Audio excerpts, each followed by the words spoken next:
What's going on, everyone? It's time for another action sci-fi film review. Today we're going to continue on with the Transformers films. We're going to talk about Transformers The Last Night. It was released June 21st, 2017. It was directed by Michael Bay, who did like Transformers, Transformers Age of Extinction, Transformers Dark of the Moon, Transformers Revenge of the Fallen.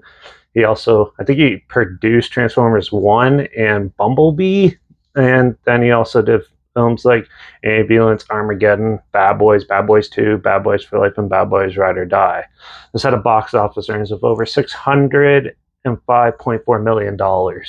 Fun fact, when I first saw this in theaters, it's the only movie I ever walked out of a theater because I just couldn't get into it.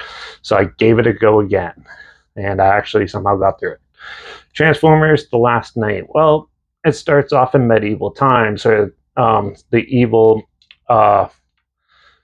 evil Transformers are robots. They're trying to fight like the knights and stuff, and then they lay dormant. Now the bad guys in this film try to resurrect an old amulet that brings them back to try to take over the world, and it's up to the Decepticons, or what I think.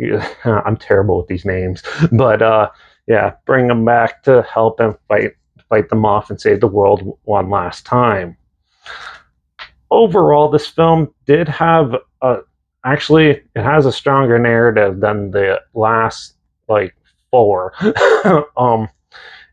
Even though it kind of went more in the fantasy realm a bit, and Mark Wahlberg's back, and he's a lone ranger, I guess you could say, trying to fight off continuous fight against these robots and stuff. And he meets this young girl who has one that she controls, and she wants to join him, but he doesn't want to. But he brings her back to the junkyard where some of the other Transformers are living, and then they try to once they realize the bad guys are coming back, they try to assemble and take them on. But then the bad guys in this film have a weapon.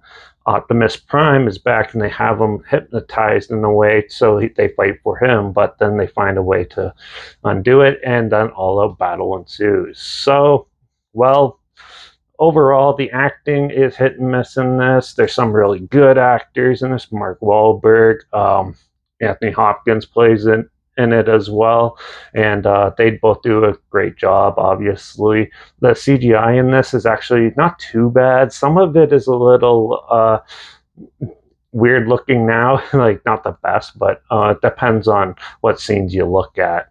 Overall, I thought the film was pretty dull and stuff. It's your typical Transformers movie. All the Michael Bay tropes are in this, and they do a lot more childish humor in this one, which sort of works, sort of doesn't. And it is still a marathon to get there. This film is 2.5 hours, and it feels like 5. I still wasn't really into this. Besides the story actually have more of a story element to it, it kind of still played out the same as the others, and it was still a drag. And I don't know, I guess I'm just not into these movies. So for a big blockbuster, this is definitely one of the worst ones. The latest one is still the worst, but this one's probably the second worst. So, I'm going to give Transformers The Last Night a 1.5 out of 5. It had some amusing moments and some good action scenes and stuff, but overall, I still thought it was a drag. And to be honest, if I wasn't watching this with my roommate, I probably would have turned it off. So, I wasn't really big into that. But if you want to check it out, I'm not sure where it's streaming or anything, so I'll at least link the trailer down below so you check that out. I'll also link down below is my Instagram, so I post clips of films and review. In the future, on my stories, you put the film title in there and some history or fun fact thing in there as well. Also, my Letterbox is down below at Derek P Reviews. That's where I post my first star rating after watching the films. And my Twitter's down below, reviews _ Derek. So follow me on those platforms, stay in loop with this channel. Like this video, share it to more people wherever. Comment your opinions of the film down below if you have any, and let me know what your favorite Transformers film is down below as well. Also, if you have any films or film franchises in any genre and on any streaming service that you want to hear my opinions on in the future, comment those down below too. I'll try my best to get to them as soon as I can, and if I can find them. Make sure you subscribe. Hope you find something weird, obscure, and odd that you probably never thought of checking out together. And also, so you hear my opinions on popular films that have come out, classic films, and reviews on other things as well.